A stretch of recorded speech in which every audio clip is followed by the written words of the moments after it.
Assalomu alaykum. Bugun o'rganadigan mavzumiz ingliz tilidan to be, there is, there. Xo'p, to be nima? To be ingliz tilidagi eng muhim fe'llardan biri bo'lib, bor bo'lmoq, mavjud bo'lmoq kabi ma'nolarni ifodalaydi. There is, there ham xuddi shunday, bor bo'lmoq degan ma'nosi bor va asosan joylashuvga nisbatan, joylarga nisbatan ishlatiladi. Xo'p, to be ga keladigan bo'lsak, to be ning shakllari mavjud. Hozirgi zamondagi, o'tgan zamondagi va kelasi zamondagi shakllari mavjud. Xo'p, hozirgi zamondagi shakllari am, is, are. Xo'p, mana am, is, are. Xo'p, kishilik olmoshlarni bilamiz, personal pronouns. Ular uchun biz demak to be ning am shaklini I ga nisbatan ishlatamiz, is ni he, she, it ga, A ga esa we, you, they olmoshlarni, kishilik olmoshlarni ishlatamiz.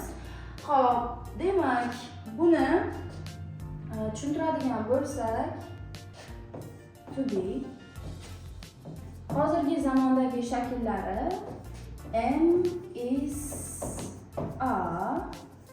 O'tgan zamondagi shakllari was, were.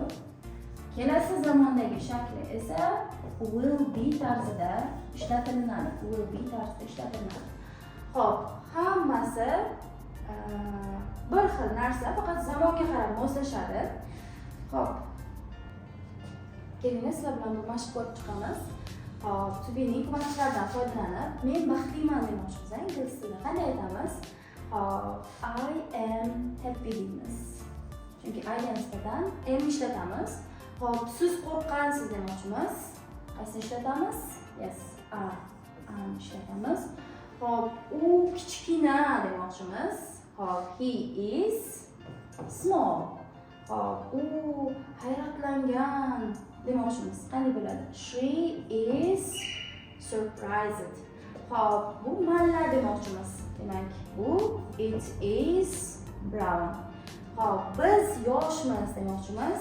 We are young. Xo'p, siz uzunsiz, bo'yingiz baland demoqchi bo'lsak, xo'p, you are tall bo'ladi. Xo'p, ular qari, eski degan ma'nosi ham bor, oldni. Xo'p, ular qari demoqchimiz. Misol uchun, they are old bo'ladi. Jack braziliyalik millatni aytganda ham ishlatamiz. Xo'p, Jack is bo'ladi, Brazilian. Xo'p, the dog is black. Demak, itni rangi qora demoqchimiz, is bo'ladi. Xo'p, shu yerda e'tibor qaratinglar, it olmoshi, ya'ni kishilik olmoshi, xo'p, hayvonlarga nisbatan, o'simlik olamiga nisbatan, jonsiz narsalarga nisbatan ishlatamiz va bunga tegishli bo'lgan ko'makchi is bo'ladi. Demak, it ishlatilar ekan. The dog, nimaga dogda is bo'ldi desangiz, itga tushungan, bu uchinchi shaxs. Xo'p, mayli. Xo'p, keyingisi am, is, are ni yana bajarib chiqishimiz kerak. Xo'p, ular egizaklar demoqchimiz. Qanday aytamiz buni? They are twins. Xo'p, they chunki ko'plik ani talab qiladi. Xo'p, bu ham xuddi shunday. They are in love. Ular sevishgan. Demak, shamolli demoqchimiz. Ob-havoga nisbatan ham ishlatamiz bemalol tasvirlashda. It is windy bo'ladi. Siz bo'yingiz baland, juda uzunsiz desak, you are very tall. Bugun mening tug'ilgan kunim. Demak, qanday bo'ladi? Today is my birthday. Pizza mazali demoqchimiz, pizza.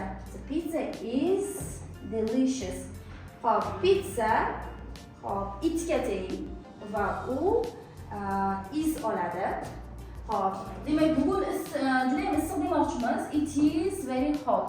Men xursandman, baxtliman demoqchimiz. Nima deymiz?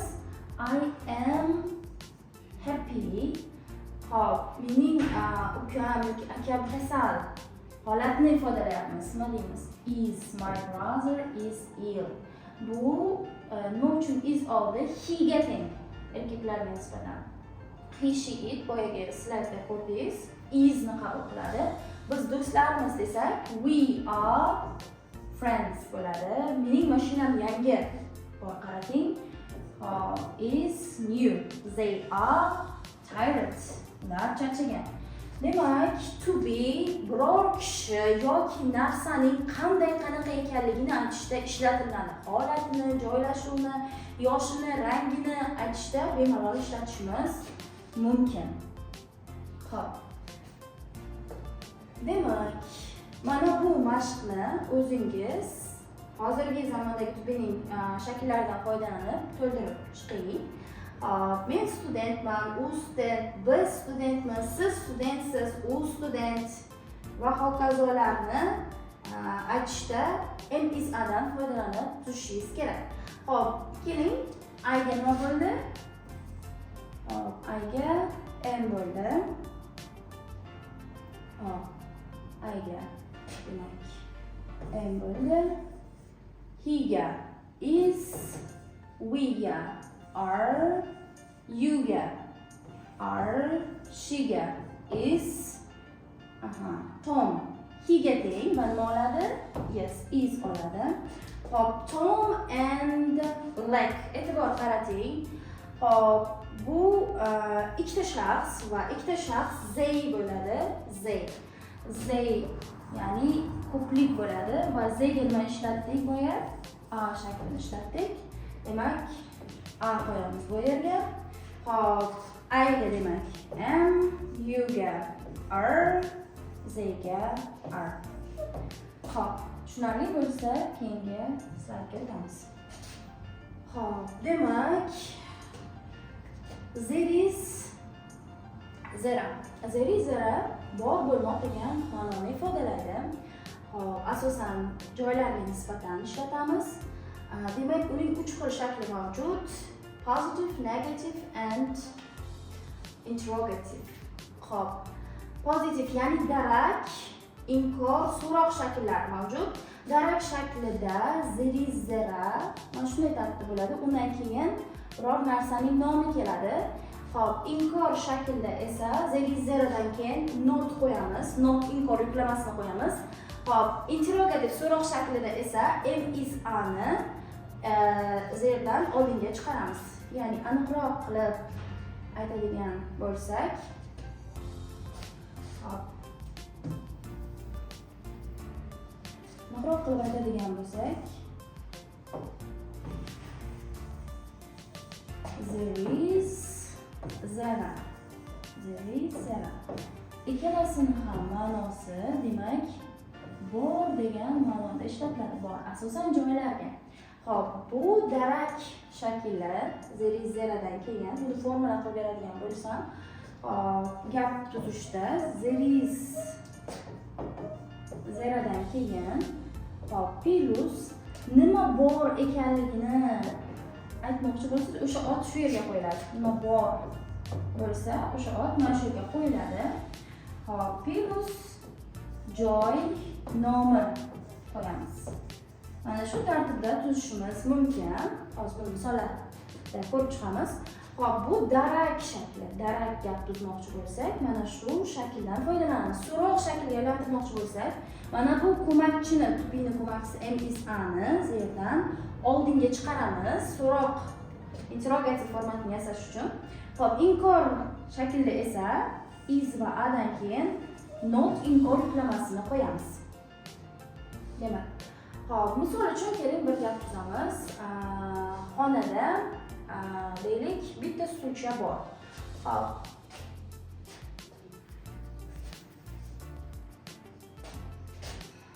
Xonada demak xonada bitta bor degan gap. Boyagi formuladan foydalanadigan bo'lsak, hop, zerani qo'yishimiz kerak boshqa. Hop, e'tibor qaratinglar. There is singular, ya'ni birlikdagi otlarga nisbatan ishlatiladi. Zera esa plural, ya'ni ko'plikdagi otlarga nisbatan ishlatilinadi. Ya'ni bitta narsaga there is, ikki va undan ortiq narsaga zerani ishlatasiz. Hop. Demak, Xonada bitta stul bor degan gapga qaytadigan bo'lsak, bitta, to'g'rimi? Demak, biz nimani ishlatishimiz kerak? There is'ni ishlatishimiz kerak. There is a chair in the room deylik. Room. Okay. Qarang, bu yergi formulada there is zerodan keyin bu yerda nima bor bo'lsa, o'shani yozish kerak, keyin joy nomini yozish kerak. O'sha formulaga qarab yozdik. Xo'p, xonada bitta stulcha bor degan gapni so'roqqa aylantirmoqchimiz. Qanday aylantiramiz? Xo'p, boya ko'rsatganimdek, is'ni oldinga chiqaramiz. Ya'ni mana bunday tartibda bo'ladi. Is there a chair in the room? Hop, bu so'roq gapga aylandi. Juda ham oson, to'g'rimi? Hop, ana endi inkor shakliga aylantirmoqchi bo'lsak, there is zerodan keyin qo'yamiz. Yes, not inkor yuklamasini qo'yamiz. Ya'ni there isn't a chair in the room. Hop.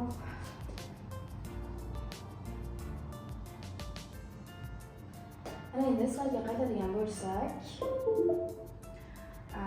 so'roq inkor shakllarini ko'rdik. Biz there is zero bilan savol berganimizda there is zero bilan javob beramiz. Ya'ni xonada bitta stulcha bormi degan savolga yes there is, no there isn't deb javob beramiz. Chunki there is bilan savol berdikmi, javobi ham there is yoki zero bilan berdikmi, javobi ham zero bilan bo'ladi. Hop. Demak, there is zero. There is demak only one things. Ya'ni at birlikdagi otlarga, zero esa two or more things. Ya'ni ko'plikdagi otlarga nisbatan ishlatiladi. Hop, deylik, bola bor demoqchimiz, to'g'rimi? There is a boy. Kitob bor. There is a book. Olma bor. Bitta olma bor demoqchimiz. There is an apple. There is an apple. Mashina bor. There is a car. Ayol bor demoqchimiz. There is a woman. Xo'p, ana endi ko'plikdagi narsalarni tasvirlashda ikkita demak apelsin bor demoqchimiz, to'g'rimi? There are two oranges bo'ladi. Nima uchun a ishlatdik? Chunki ikkitadan iborat. 3 ta odam bor demoqchimiz. There are 3 people. Xo'p, 5 ta stakan bor demoqchimiz. There are 5 glasses. Hop, 6 ta ayol bor demoqchimiz. There are 6 women. Hop, 4 ta qiz bor demoqchimiz. There are 4 girls. The next one. Juda ham oson misol, namuna. Bemalol bajara olasiz boyagi tushuntirishlardan keyin. Demak, hayvonchalarni animaslarni ko'rib turibsiz. O'shani bor demoqchimiz. Qanday aytamiz? There is zerodan foydalanib aytamiz. Faqat soniga e'tiborli bo'lasiz. Bittaga demak there is, 2 va undan ortiqqa zero. Xo'p, keling birgalikda bajaramiz. Ikkita to'ti bor. E'tibor qarating. Biz shuni inglizchada qanday aytamiz? There is zerodan foydalanib aytamiz. Xo'p. Demak.